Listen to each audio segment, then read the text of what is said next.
A catedral, nós queremos com alegria que você possa ter um bom tempo participando conosco aí também, recebendo esta palavra, recebendo esse culto, adorando, fazendo esse culto também desde a sua casa, desde o seu lar.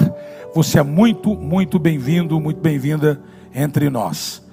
Um casal de irmãos queridos que vieram junto com o pastor Marcos e a pastora Ana, lá aqui à minha esquerda, o Érica e o Rudy, tá correto? Fiquem de pé, vamos aplaudir a Jesus pela vida dos meus queridos irmãos. Estão vindo de Bristol, muito obrigado, Deus abençoe.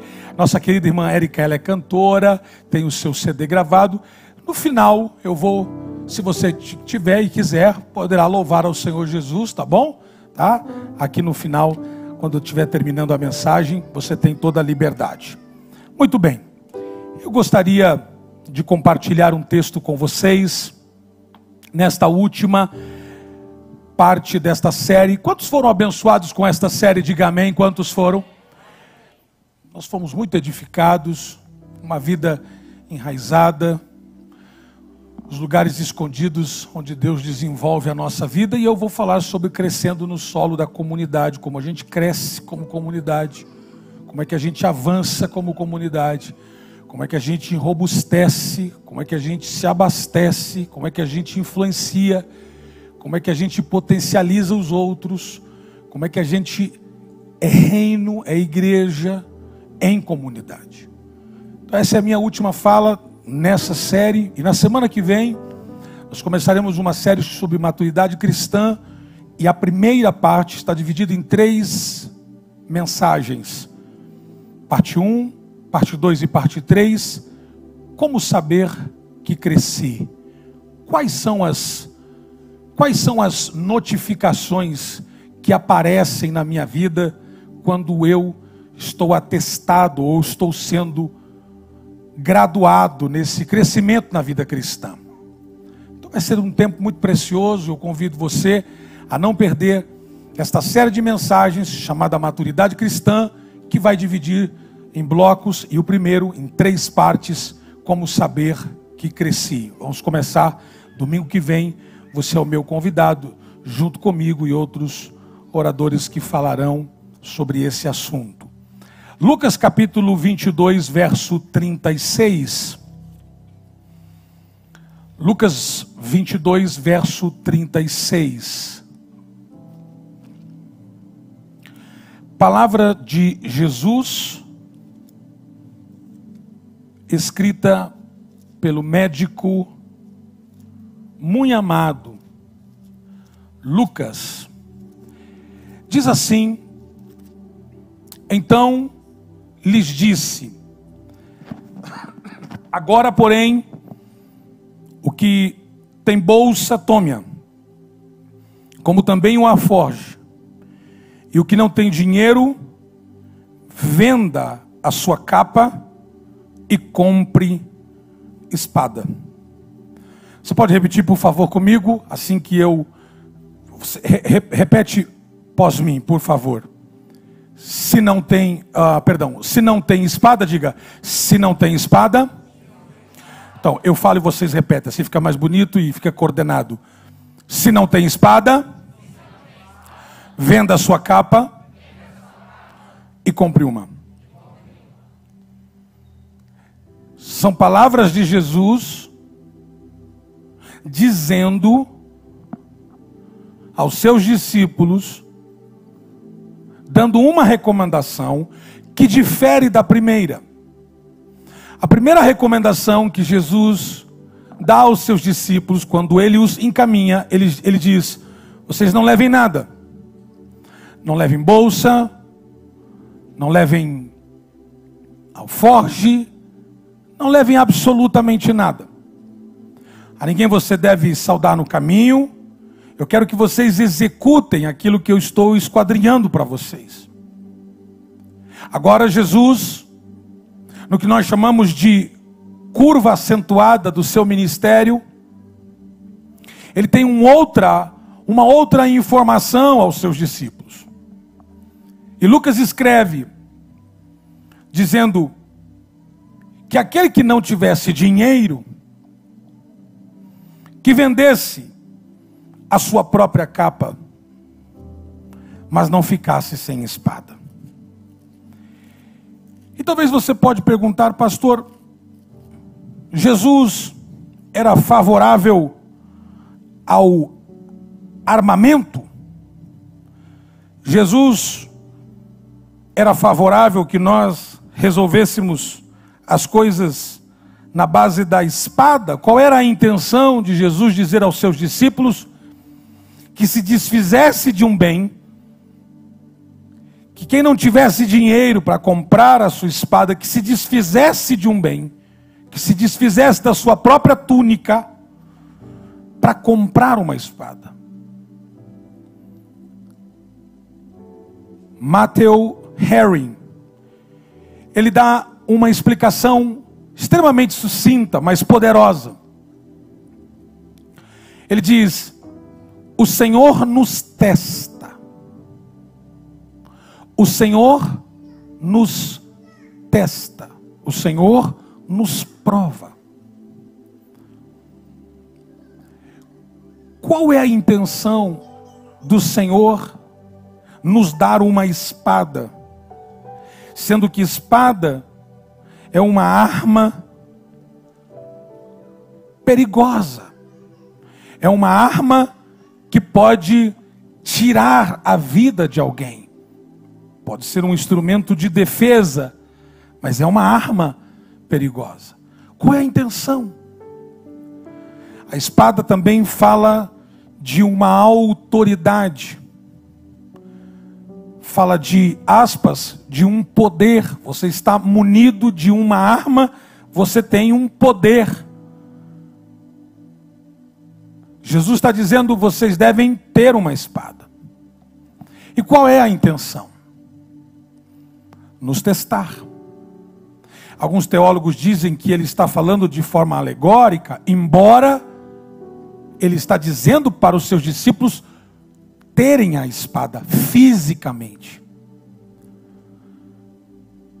O que nós somos capazes de fazer quando Deus nos dá algo capaz de cortar?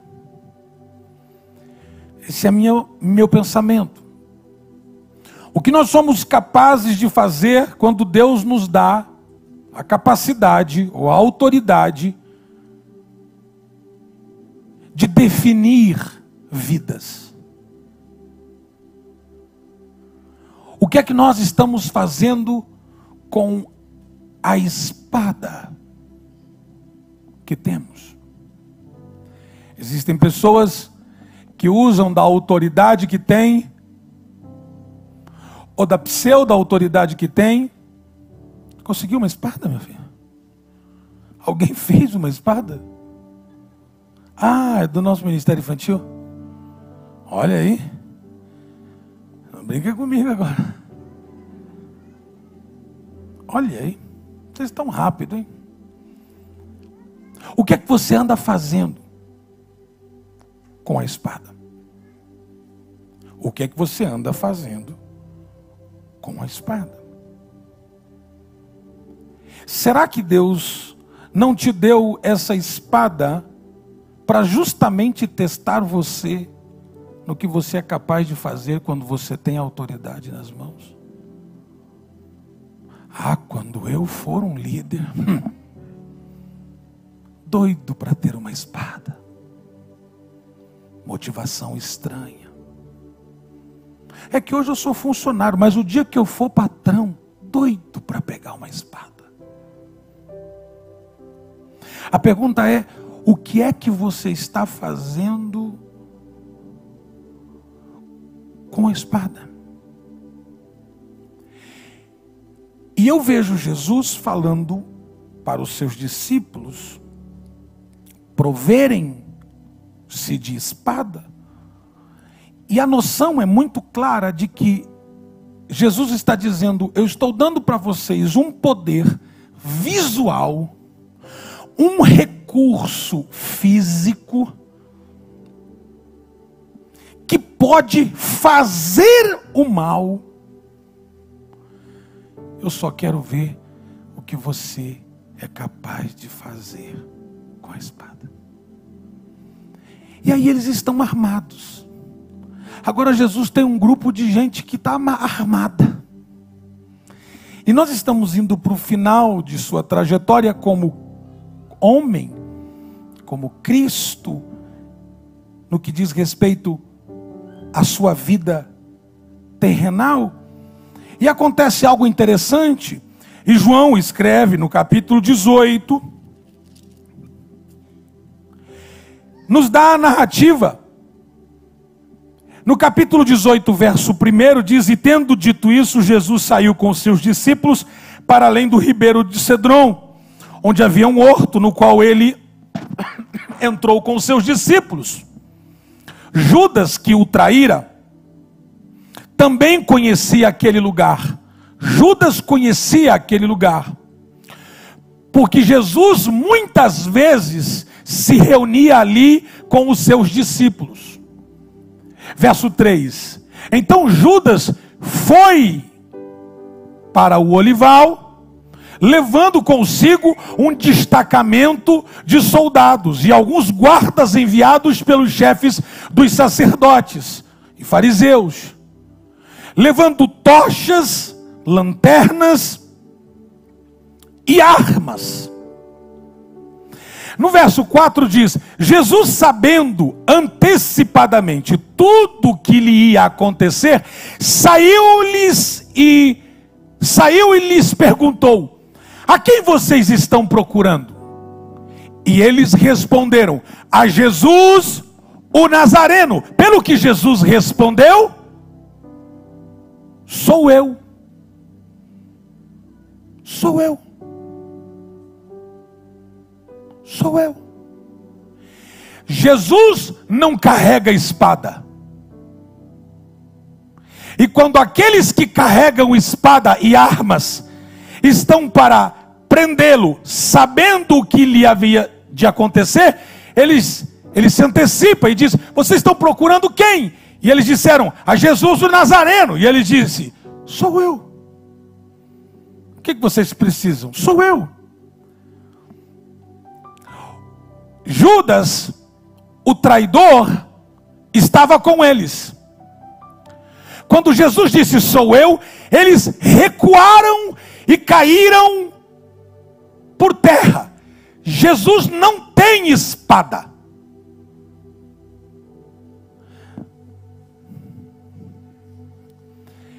E eles caíram por terra.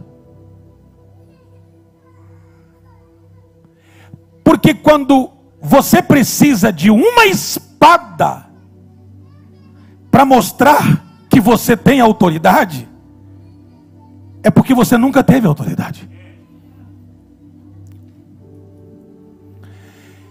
Se você precisa ser alguém, ou destacadamente alguém, ou precisa ser ordenado a ser alguém para ser alguém, é porque você nunca foi nada. Você se esconde atrás da sombra de uma maldita espada. E quando eles recuam e caem por terra, Jesus faz de novo a mesma pergunta.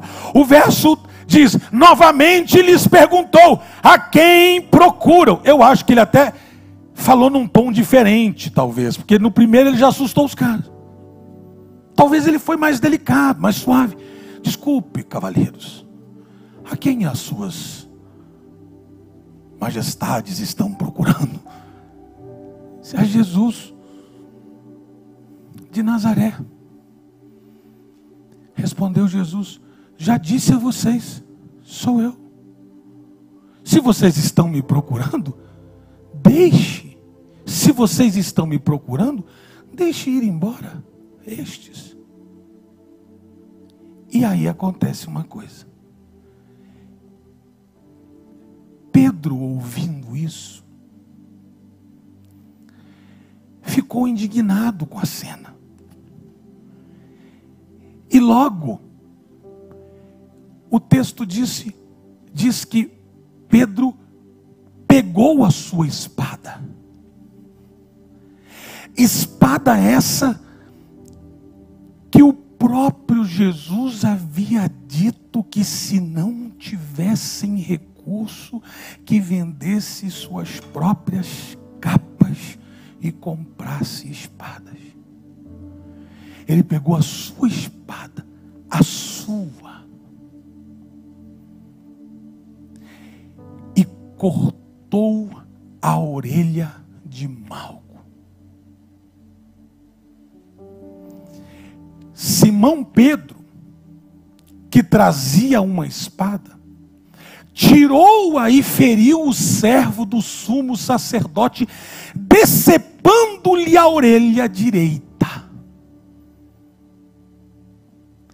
Jesus está dizendo: o que você é capaz de fazer quando você tem uma espada? Pedro responde: eu firo o corpo.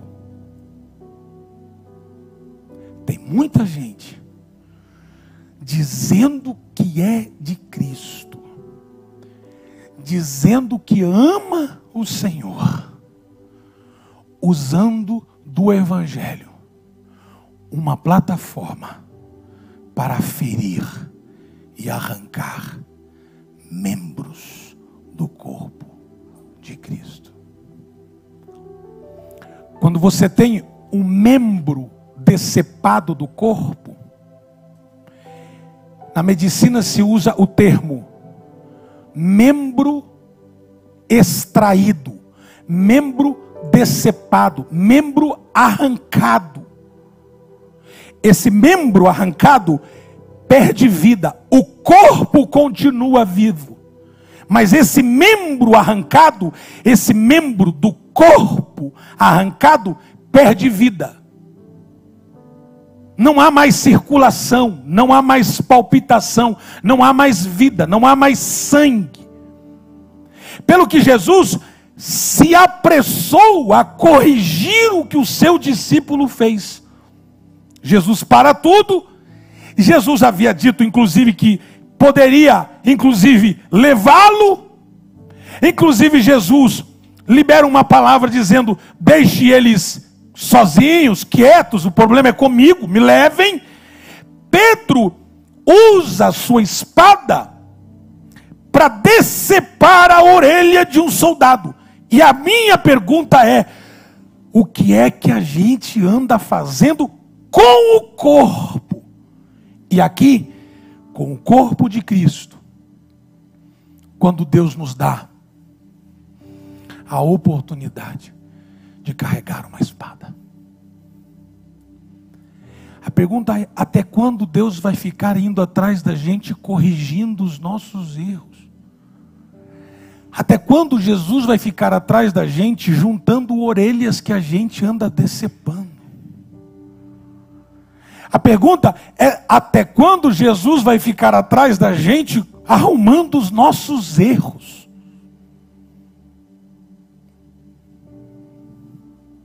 Você vai notar que Jesus primeiro resolve o problema do corpo, depois vai tratar com Pedro. Porque a prioridade de Cristo nunca foi o indivíduo, mas foi o corpo, a igreja.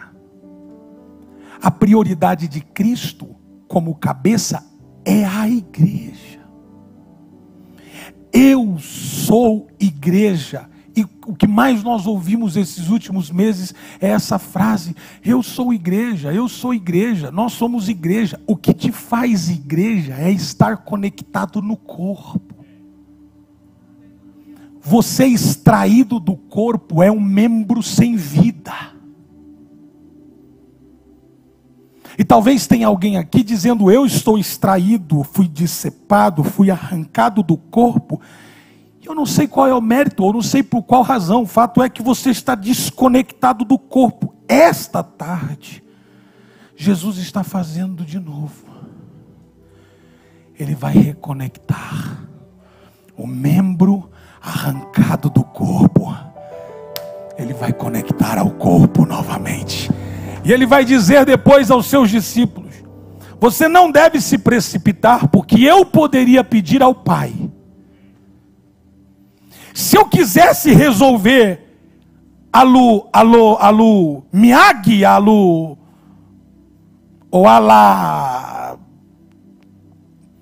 tirania, ou ao meu modo, ao modus operandi de guerrilha, ou qualquer outra forma, eu teria feito isso. Eu poderia pedir ao meu pai que mandasse uma legião, ele poderia mandar miríades, ele poderia enviar o céu inteiro para lutar por mim, mas eu não te levantei para me defender. Jesus não precisa da minha defesa. Jesus não nos salvou para sermos advogados dele. Jesus nos chamou para sermos servos dele, filhos do Pai. Tem alguém aqui? Tem alguém aqui? Ele nos chamou para ser filhos. Agora, qual era a preocupação de Jesus? Está em João 18. Em João 17, um capítulo antes, você vai ver que são 26 versículos de expressões do próprio Cristo. O capítulo 26 de João, Jesus começa a dizer: olhando ele para os céus, orou, dizendo: Pai, é chegada a hora, glorifica ao teu nome, para que também o teu Filho te glorifique a ti. Assim como lhe destes poder sobre toda a carne, para que dê a vida eterna a todos quantos lhes deste. E a vida eterna é esta: que conheçam a ti, por único Deus verdadeiro, e a Jesus Cristo a quem enviastes. Eu glorificar-te-ei na terra, tendo consumado a obra que me destes a fazer. E agora glorifica-me tu, ó Pai, junto de ti mesmo, com aquela glória que tinha contigo antes que o mundo existisse. Manifestei o teu nome aos homens que do mundo me destes, eram teus, e tu nos deste, e guardaram a tua palavra. Agora já tem conhecido que tudo quanto me destes provém de ti, porque lhes dei as palavras que me destes, e eles as receberam, e têm verdadeiramente conhecido que saí de ti, e creram que me enviastes. Você consegue notar essa oração? Para quem que ele tributa? Ele diz: tu me enviastes, tu me destes, eu estou aqui por ti, eu vim aqui por sua causa. É porque ele sabe de onde vem, e porque sabe de onde vem, sabe para onde vai. E ele diz: e eu volto para ter a glória que tinha antes de tudo começar, porque tu me mandastes, e eu vim, e tu dissestes para dar a eles a palavra, e eu dei, e agora eles entenderam que eu vim de ti. Uau! Não tem nada melhor do que andar com gente que sabe de onde veio e para onde vai, e não tem nada melhor andar com gente que sabe quem é Deus. E aí ele vai orando, porque isso aqui é uma oração de Jesus, são 26 versículos de pura oração, e quando chega no verso 11, o negócio fica estreito, porque quando chega no verso 11, ele começa a usar uma expressão que ele vai repetir 5 vezes nos próximos versículos. Todas as vezes que Jesus disse algo, esse algo teve poder para mudar ou a vida de uma pessoa, ou a cidade, ou o mundo. João capítulo 11 diz que Jesus chegou na casa de Marta e de Maria, e Lázaro, seu amigo, estava morto.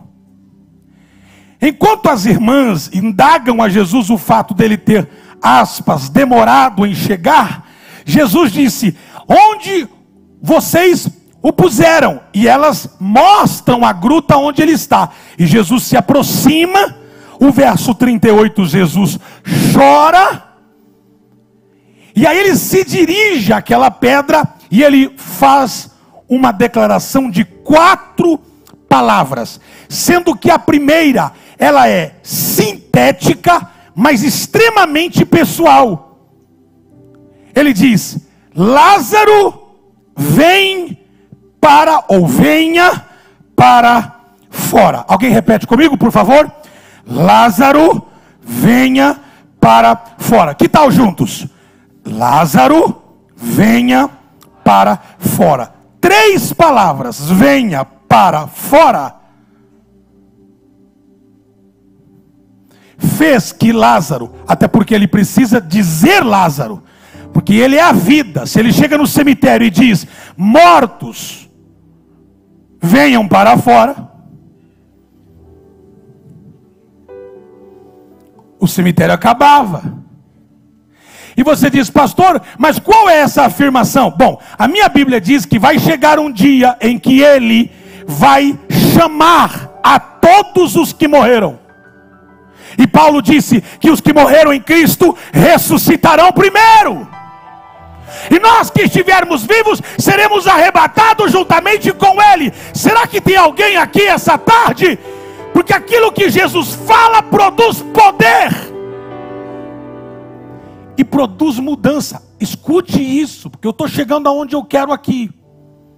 Jesus fala para um morto. Alguém grite: fala para o morto. Vamos, fala para o morto. E o morto ouviu. O problema de Jesus, entre aspas, como se Jesus tivesse problema, mas numa força de expressão, Jesus tem mais dificuldade de lidar com vivos orgulhosos do que com mortos. Porque os mortos ouvem ele e diz: a vida me chamou, e sai. O orgulhoso ouve todo domingo, toda quinta, e não muda. Já que veio, não foge não. E não desliga a internet não, deixa até o final. Muda de canal não. O Senhor está dizendo: eu quero tratar com gente viva como os mortos me respeitam. Porque os mortos me ouvem e me obedecem. O problema é que você se acha vivo demais para me ouvir. E o teu orgulho impede que eu flua a minha vida em ti. Quer ver o interesse de Jesus? Na oração do capítulo 17 de João, ele começa no verso 11. Na tela, por favor. Ele diz: não ficarei mais no mundo. Escuta, Jesus está orando. Sabe o que me lembra isso aqui? Sabe aquelas orações que os nossos pais faziam quando eles queriam nos dizer alguma coisa, mas eles não conseguiam dizer, e eles oravam falando? Você lembra disso ou não? Eu lembro do meu pai dizendo: a minha mãe era sempre mais bíblica no contexto que ela queria, usando a Bíblia naquelas que você ficava assim, vendo o varão de branco com a espada desembainhada nas mãos. Ou quando o pai chamava e fazia aquela oração para gerar temor. Eu lembro que um professor meu, aconteceu uma situação no seminário, e eu lembro de um professor, hoje ele é diretor, até hoje ele é diretor do seminário, e eu lembro que ele convocou todo mundo para a capela. Não vou nem dizer o que aconteceu, mas foi uma coisa assim, inusitada, incrível ter acontecido aquilo no seminário. E ele chamou todo mundo. Quem foi? Agora não aparece. E eu lembro que ele leu o texto da terra se abrindo e as pessoas morrendo com a terra aberta. A terra se abrindo e os inimigos morrendo. E eu lembro como se fosse hoje. Eu quase confessei o que eu não havia feito, de tanto medo que eu fiquei. E ele, um grande acadêmico, botou um terror, usando aquele texto com uma voz sombria. Só faltou uma musiquinha assim. Hã? É você.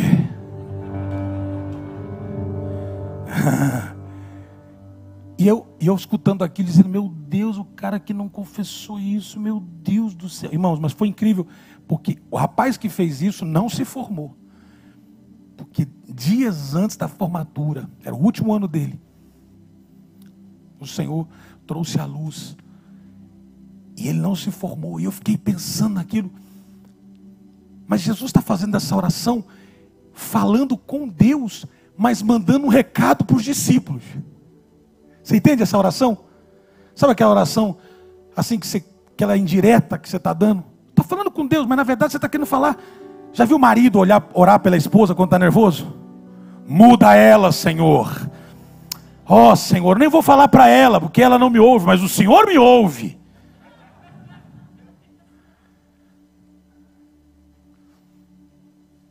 Jesus diz assim: não ficarei mais no mundo, mas eles ainda estão no mundo. Eu vou para ti, Pai Santo. Protege-os em teu nome, o nome que me destes, para que sejam um. Para que sejam um. Este é o poder de ser comunidade. O fator ser igreja é quando a gente entender a realidade de sermos um no Senhor.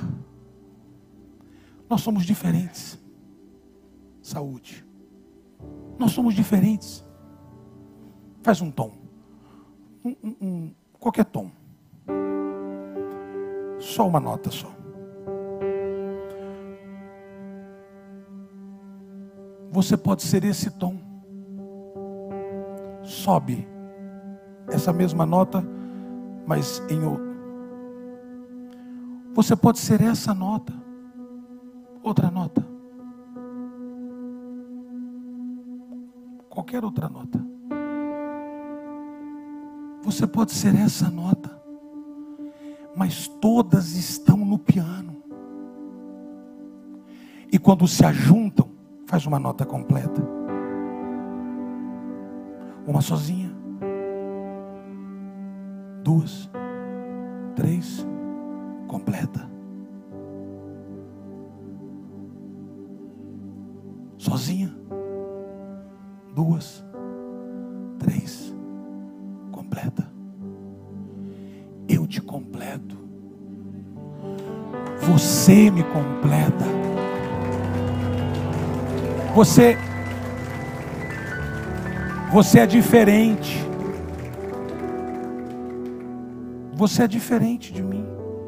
Eu sou diferente de você. Agora não adianta.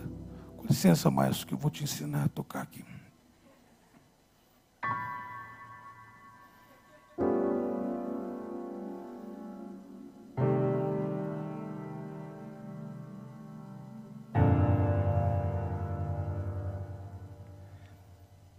Não adianta você querer produzir algo sem você ceder espaço para que o outro também funcione junto com você. Ser igreja é ser um no Senhor. E aí você vira corpo. E nós estamos procurando, como corpo, não permitir que ninguém use a espada para cortar o que Deus uniu, o que Deus ajuntou, o que Deus formou como família. Tem alguém aqui? Olha o que ele disse. Ele disse, texto, eu vou para o Pai, mas eles vão ficar aqui. E eu quero que o Senhor os proteja em teu nome, o nome que me destes, para que sejam um, assim como somos um. Jesus está dizendo, assim como eu sou um contigo, eu quero que eles também aprendam a ser um. Verso 21. Verso 21, palavras de Jesus: para que todos sejam um. Para que todos sejam um. Pai, como tu estás em mim e eu em ti. Esta é a figura, esse é o desenho que Cristo fez quando pensou no que nós chamamos de igreja. Foi esse desenho. Ele diz que eles também estejam em nós, para que o mundo creia que tu me enviastes. O mundo só vai crer que você veio de Deus se você se mover como um. Porque as pessoas olham para nós e elas dizem: igreja legalzinha, bacaninha, mas eles se matam entre eles. Somos um exército maravilhoso, mas a gente não precisa nem de inimigo para criar problema. A gente cria problema com o irmão mesmo. Ontem eu participei da reunião mundial da GKPN, e ontem são 153 pastores das maiores igrejas ao redor do mundo. Tive o privilégio de ouvir do pastor principal das Assembleias de Deus da Índia, ao pastor de Nairobi, ao pastor de vários continentes, e escutando eles, escutando um pastor da igreja The Rock, o que Deus está fazendo. Ele escreveu um livro chamado A Terceira Opinião. Não é nem a primeira e nem a segunda, a terceira opinião. Não é a sua opinião e nem é a minha, mas é a opinião do reino. O que o reino pensa sobre isso? Chegou a hora da gente parar com com aquilo que nos separa, e começar a fortalecer justamente aquilo que nos une. Quantos aqui tem irmãos físicos, irmãos? Magu, você tem um, né? 2 irmãos? Você é o mais velho? É o mais velho? Você viajava com seu pai quando era pequeno, assim, no carro? Os 3 atrás? E brigavam? Bastante? Alguém mais aqui brigava com os irmãos? Não é bom? Tem saudade? A gente brigava. Eu com os meus irmãos. Eu era o mais santo de todos, mas eles brigavam comigo. Você alguma vez, viajando com o pai no seu carro, você fez assim, ó: daqui para cá é você, daqui para cá é o meu território. Quantos já fizeram isso? Ah, que bom. E se ele passava, você ficava ninja. Como diz, ficava bravo. E começava a discutir, e a brigar e tal, e provocar. Eu fui visitar um amigo meu, e ele tem 2 filhinhos com diferença de acho que 3, 4 anos, talvez nem isso. E o mais pequenininho atentando o mais velho. E o mais velho falava: pai, ele não me deixa em paz. E o outro buzinando, cutucando ele assim o tempo todo. Eu lembro que quando acontecia isso no carro, meu pai dizia assim: eu não quero parar o carro. Eu não acredito que eu vou ter que parar o carro. Eu lembro do barulho até do freio de mão. Porque se o pai parasse o carro, ele não dava nem o trabalho de ir. Era a mão que voava para trás. Quem pegou é lucro. Eu brigando por um território de um carro que não era meu. O carro era do meu pai. e você vem aqui viver em comunidade, dizendo: aqui não entra que é meu espaço. Se isso aqui não é teu e nem é meu, é do Pai. A gente está brigando por um espaço que não é nosso.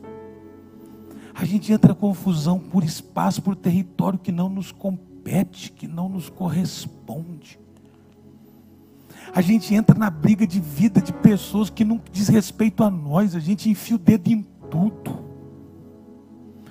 A gente mete opinião em tudo, mesmo quando eles não precisam da nossa opinião, a gente dá mesmo assim. E eles ficam bravos e a gente dá de novo. A gente se sente senhor da vida alheia, senhor da vida dos outros.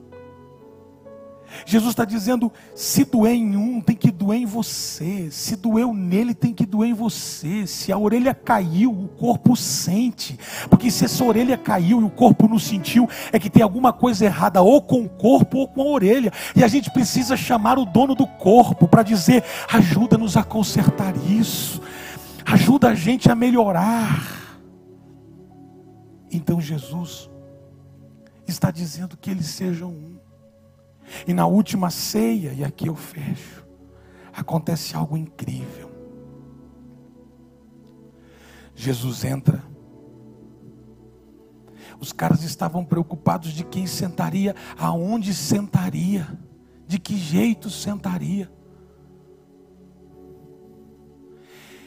Eu tive um dos pastores que eu assisti, que eu tive o privilégio de assistir. Eu tive muitos confrontos, muitas lutas, porque ele não percebia a dimensão daquilo que eu acreditava. Mas ele era meu pastor. Gostando eu ou não, era o meu pastor. Eu lembro uma vez que ele disse que eu tinha pernas compridas, e é fato. E as minhas pernas eram boas para correr atrás de caminhão de lixo. Esse mesmo pastor, que foi o meu pastor, e hoje eu conto isso livre de peso, mas durante muitos anos eu carregava isso como um fardo. Há 16 anos atrás, se não 17 anos atrás, Deus trouxe ele aqui na Inglaterra, para eu ter o privilégio de servi-lo. 17 anos atrás. Sabe, Jesus entra naquela reunião, que é a última ceia, e ele entra com uma toalha e uma bacia nas mãos. Ele entra com uma toalha e uma bacia nas mãos.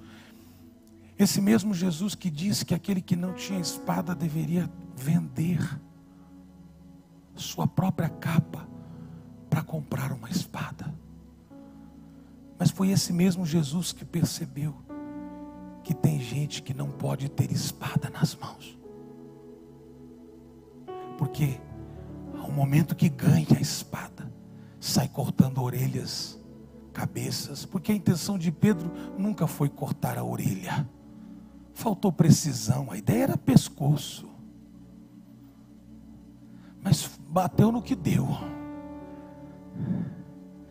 E Jesus agora entra naquela sala, tem uma mesa e todos os discípulos sentados, e ele entra com uma toalha e com uma bacia, e a mensagem dele é essa: menos espadas e mais toalhas, menos julgamento e mais toalha, menos acusações e mais toalhas. O que ele vai fazer? Eu até ia fazer aqui, exemplificar como ele fez, lavando os pés, mas eu me esqueci da questão da saúde pública e não me dá esse privilégio. Mas mesmo assim, eu queria colocar aqui 3 cadeiras, rapidamente, 3 cadeiras aqui. Eu quero encerrar essa mensagem te explicando com todo carinho, com todo amor, Qual é o interesse de Jesus? Qual é o interesse de Jesus? Qual é o interesse de Jesus? Obrigado, queridos. Qual é o interesse? Qual é o interesse? Qual é o interesse de Jesus em dizer para você: menos espada, menos julgamento, menos critérios rigorosos com os outros? Sua régua, a régua que você mede, é a mesma régua que você será medido. Nós precisamos de andar e viver com compaixão. Você vai escolher. É você que escolhe. É você que escolhe. Você escolhe se você quer usar mais espada ou se você quer usar mais toalha. É você que escolhe. É você que escolhe que tipo de evangelho você quer viver. Se é um evangelho que vai tirando a cabeça de todo mundo, ou se é um evangelho que vai tendo compaixão com as pessoas. Eu queria convidar 3 pessoas, de preferência um homem, ou 2 homens, uma mulher. De preferência que eu não conheça muito, que eu não me relacione muito com você. Tem muita gente que eu não me relaciono próximo. Que você pudesse vir aqui só para me auxiliar. Que você pudesse vir aqui e ocupar uma dessas cadeiras. Eu posso contar com 3 pessoas? Rapidamente. Posso contar? Venha, por favor. Posso contar com mais 2 pessoas? Venha, querido. Mais 2 pessoas. Pastor, o que é que eu tenho que fazer? Tenho que pregar? Não, é só sentar. Senta aqui, meu querido. Só puder sentar aqui nessa. Assim, a segunda pessoa senta aqui nessa. Por favor. Uma terceira pessoa. Rapidamente. Pastor, eu morro de vergonha. Você vai ver que não morre.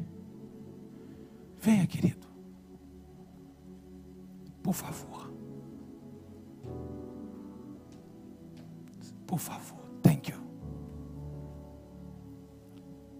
O que é que Jesus está nos ensinando? Quando ele entra, qual é o seu nome? Mário. Melissa? Michael. Oh, Michael.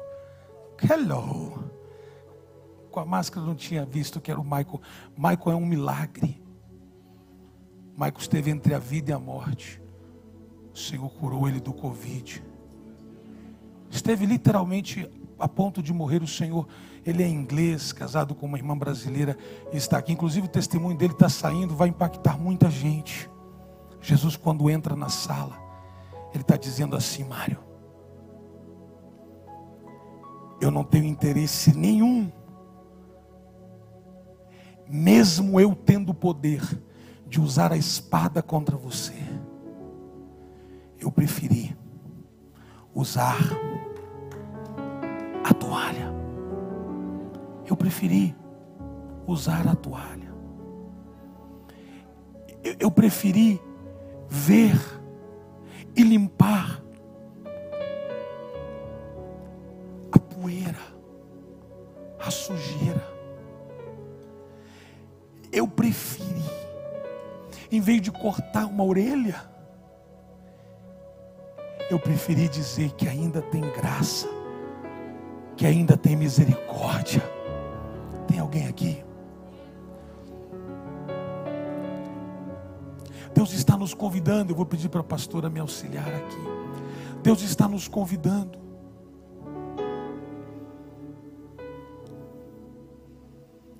a dizer para o Michael uma cultura diferente. Eu estou no país dele. Tenho o privilégio de estar no país dele. Tenho o privilégio de receber a cidadania desse país. Jesus me trouxe para a Inglaterra para quê? Para dizer para o Michael que eu posso ajudar em alguma coisa. Sabe que faz sentido para você isso? Sabe que faz sentido eu dizer: Michael, Eu sei que o teu pé é sujo, eu sei que o teu sapato sujou pela caminhada do dia, eu sei. Mas a igreja não existe para outra coisa, a não ser para te ajudar. E quando eu perceber que tem sujeira,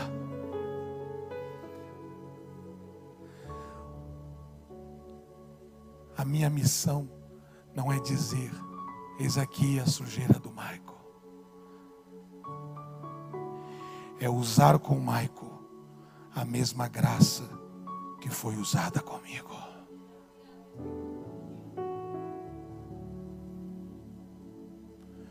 Vai esconder a sujeira dele? Não. Porque se esta espada, que na verdade é a figura de uma espada, se essa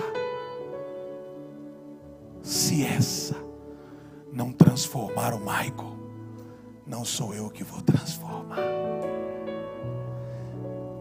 E quando você vai até o Mário e você diz: embora o sapato do Mário é novinho, não tem nem sujeira, Mário, peguei o cara errado hoje aqui.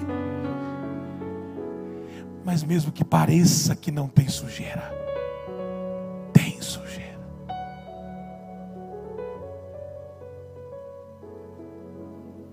Larga a espada, pelo amor de Deus. Esse espírito de julgar, de condenar as pessoas, porque você acha que conhece ela numa rede social.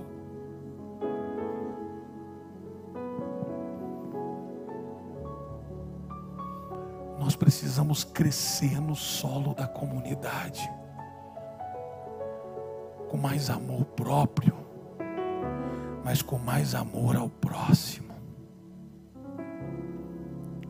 Vai ter que confrontar, vai ter que dizer coisas que você não gostaria de dizer, vai ter que alinhar, vai ter que nivelar, vai ser difícil, ok, faça. Talvez você até perca a amizade por ter sido incisivo, explícito, aberto, leal, ok, mas sem julgamentos. Então nós vamos crescer para baixo, para cima e para os lados. Nós chegamos em Portugal.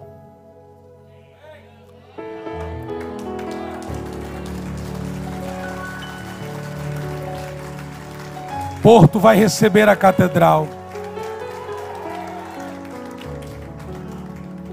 Chegamos em Bristol. Daqui uns dias eu vou inaugurar a igreja em Bristol. Daqui a algumas semanas vou inaugurar a igreja em Porto. Daqui a algumas semanas, ainda esse ano, vou inaugurar Piauí. Tem mais 5 lugares que no começo do ano nós vamos até o primeiro semestre inaugurar. O Senhor falou para mim: chegou a hora da igreja expandir. Mas ela só vai expandir quando a gente começar a amar os outros, menos julgamento. Porque Deus não te trouxe aqui para julgar as pessoas pela cultura delas, ou pela forma que elas tomam o chá, ou pelo jeito que elas se vestem, ou pelo jeito que você que tem lá do norte, você do sul, você do leste, o jeito que você fala, o jeito que você veste. Escute, você pode soar diferente de mim, mas você faz parte do corpo de Cristo, e a gente precisa entender isso de uma vez por todas. Será que alguém pode fazer alguma coisa aqui nessa tarde? Michael, Melissa, Mário, quando a gente limpa os pés de vocês, a gente está dizendo: quando eu limpo o seu sapato, Michael, eu estou dizendo para você. Meu mentor falou comigo na quarta-feira, quinta-feira, ele falou para mim assim: Jackson, para de dizer que a sua igreja é brasileira. Eu falei, mas aqui eu falo porque eu sou brasileiro. Falei, para. Sua igreja é uma igreja inglesa que tem brasileiros, que tem portugueses, que tem africanos, que tem italianos, que tem asiáticos, que tem europeus, que tem... E eu falei, mas você acha que isso é relevante? Ele disse, isso é a chave da expansão. E eu disse, eu te prometo que eu mudo isso a partir de hoje. Porque o corpo de Cristo não tem bandeiras. O corpo de Cristo não tem a bandeira inglesa, a bandeira brasileira, a bandeira africana. O corpo de Cristo tem o manto de sangue. O manto de sangue. O corpo de Cristo é o corpo que venceu a morte e ressuscitou ao terceiro dia. Aonde está a igreja de Cristo aqui? Pode dar um glória a Deus o mais alto que você puder. Obrigado, Mário, obrigado, Melissa, obrigado, Michael, obrigado, meu amor. Fique de pé no seu lugar.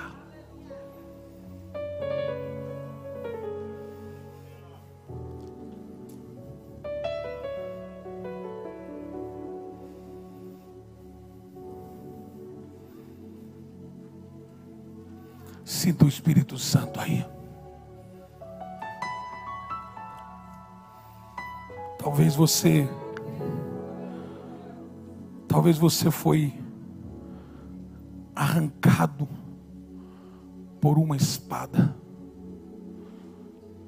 Mas Deus manda te dizer que hoje Ele te conecta novamente.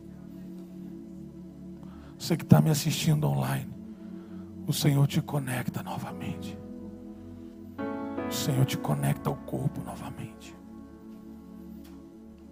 Ouça-me, por favor. Não confunda o seu pastor. Não pense que o seu pastor, os seus líderes, seu pastor, no sentido geral da palavra, como Cristo, como divino, porque nós não somos. Nós somos parte do mesmo corpo, com responsabilidades distintas. A mão não pode fazer o que o pé faz. A mão não pode fazer o que o pé faz. O pé não pode fazer. Mas o corpo é tão forte, o corpo é tão criativo, o corpo é tão cheio de vida, que quando nasce alguém sem braços, ele começa a executar as coisas com os pés. Porque o corpo não vai parar. Se eu não fizer, para tudo. Ô gente, deixa eu dizer uma coisa para você. É o pior engano que você tem. Porque o dia que você parar, Deus vem. E outra coisa, geralmente coloca um melhor ainda. Porque a igreja não está nos meus ombros e nem nos seus ombros. A igreja é noiva de Cristo. É corpo do Senhor. E o maior interessado é o cabeça do corpo estar ajustado. Eu encerro essa série te pedindo uma coisa.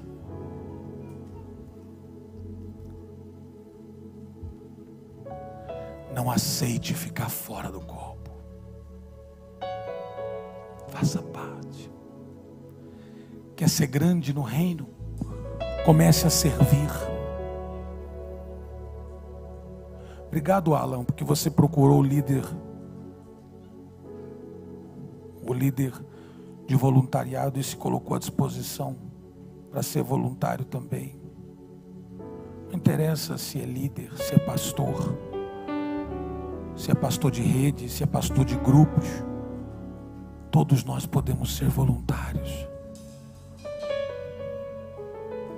Obrigado por você dizer, eu estou disponível a fazer alguma coisa. Precisa ajudar alguma coisa, preciso lavar, passar, varrer, arrumar uma cadeira, precisa ficar de pé recebendo alguém, precisa abrir uma porta, precisa cantar, pregar, precisa ser líder, o que precisa ser feito? Conte comigo. Pode ser que eu não consiga fazer do jeito, escuta, você não tem que fazer do jeito de ninguém. Você vai fazer do seu jeito, com capacidade de aprendizado, de instrução, aberto para aprender, mas usando aquilo que Deus te deu como ferramenta. Leandro, do meu jeito.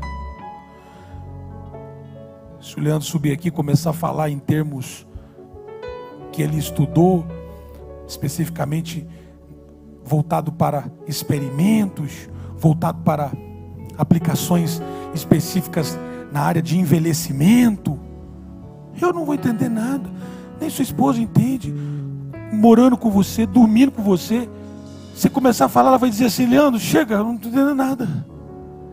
Porque Deus te deu isso para você. Porém, você caminha com alguém que não sabe o que você sabe, mas ela também tem coisas que você não sabe. Então vocês se fundem. Pastor, eu não sei cantar. Não sabe o que você sabe fazer? Pastor, não sei fazer nada. Então vem aqui, porque Deus gosta dos que não sabem fazer nada. Quer que te prove? A terra era sem forma e vazia, e Deus fez tudo. Você entra com nada e Deus faz tudo. Aquela viúva não tinha nada em casa, e o azeite não parou, e a farinha não acabou. Ah, pastor, eu não sei fazer nada. É desses aí que a gente está procurando, que não sabe fazer nada, mas está disposto a aprender tudo. O problema não é o morto, o problema é o orgulhoso que acha que está vivo. Isso aí não é para mim. Que Deus nos ajude. Portas do meio, por favor. Que Deus nos ajude. Que Deus nos ajude a melhorar. Que Deus nos ajude a sermos corpo e família. Recebi o novo coração do Pai. Recebi um novo coração do Pai. Cante com seu coração. Coração regenerado, coração, coração.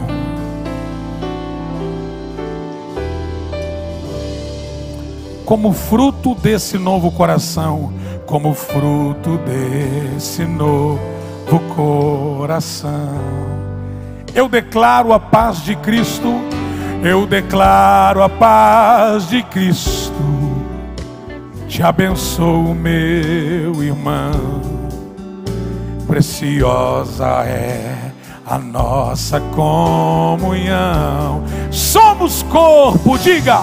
Somos corpos, assim bem ajustados, totalmente ligados, unidos.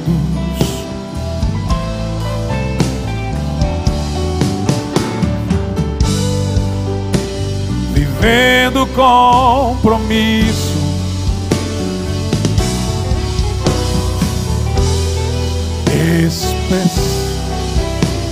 a glória do Senhor, uma família vivendo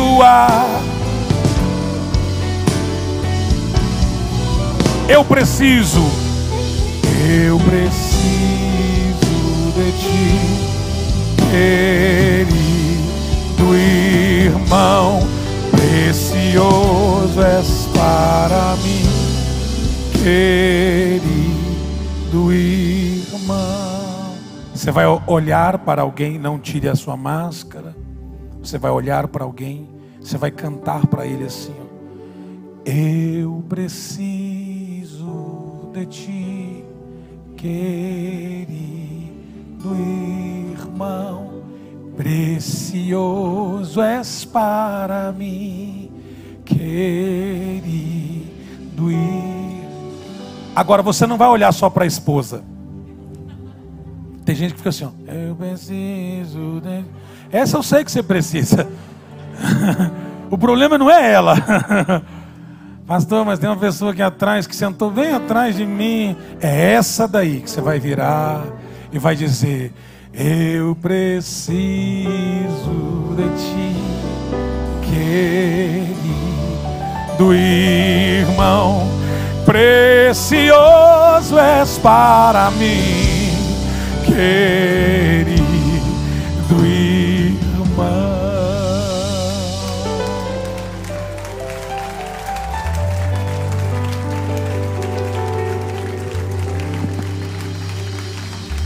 Seu irmão corta cabelo com ele. Se o seu irmão faz algum negócio que você tem interesse, procure-o. Se teu irmão de repente faz alguma, honre ele também.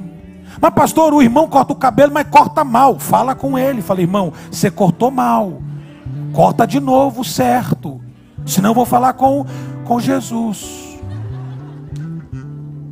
Não, pastor, mas o irmão é gente boa, mas eu preciso de ti.